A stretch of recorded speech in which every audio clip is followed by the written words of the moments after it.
Sometimes in Excel, when you type a number in, Excel will mess around with it, change it, adjust it, alter its formatting because it feels that the number should be treated differently.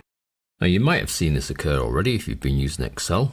If I were to put a telephone number in with some leading zeros and then return, what you'll notice is that Excel removes the leading zeros. Excel has said you've typed a number, you don't need those leading zeros, let's take them away. Now I don't always want it to do that. What I want it to do is to leave those leading zeros out because this is a telephone number. Now there are two ways of telling it effectively to leave alone what you're doing. First of those is if you do it as you type, you can type the single apostrophe first and then type in what you want. When I press return, you'll see that it left the lines. The little apostrophe is not on display.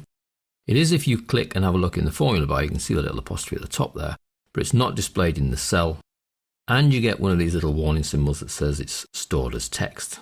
So that's what that little apostrophe does. It says, treat what I'm about to type as text. That's why it's left aligned. That's why it's not removed the leading zeros. It's not trying to treat it as a numeric value. The other way of doing it is to actually pre-format the cell as a text cell by selecting the cell, going up to the little number format section here on the home ribbon, come down all the way to text, and then when you go back into that cell and type exactly the same thing, no little apostrophe needed this time, and return, you'll see the text remains on the left, it's left aligned, it's been treated as text, and we get the same little warning that says the number is stored as text. So you either put the single apostrophe or you pre-format that cell to treat all the contents as text anyway. You'll find that it does this messing around with your numbers with dates as well. If we were to type a bank reference number, the minute I press return, it goes and changes it completely because Excel thinks that the little hyphen is a date differential and says, oh, September the 21st, 1993. Well, no, I didn't. I meant 09-21-93. So I need to do the same thing again. Either I use the little apostrophe and then type in what I want it not to touch. So 09-21-93.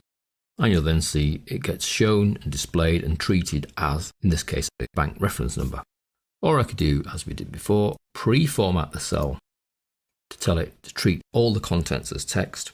And then I can type in what I want and it won't do anything at all to it. Now that pre-formatting as text is quite useful, but on the other side of the coin, if you open an Excel file that has some cells pre-formatted as text and you start typing numbers in and they start jumping to the left and they start not being able to be calculated on, then just check that someone hasn't done that they haven't selected the cell and set it to be text, because that will tell Excel to ignore any number formatting. So it's either the single apostrophe, which doesn't display on the sheet but does display in the formula bar, or pre-format the cell as text, just to stop Excel from manipulating what it thinks is a number, but you're using it as some kind of reference, such as the telephone reference, the bank reference, could be an invoice reference that is made up of numeric digits that Excel will then want to convert into a proper number by losing any leading zeros or changing hyphens into slashes so it suddenly becomes a date. So there's two little things to watch for when you're entering data into Excel.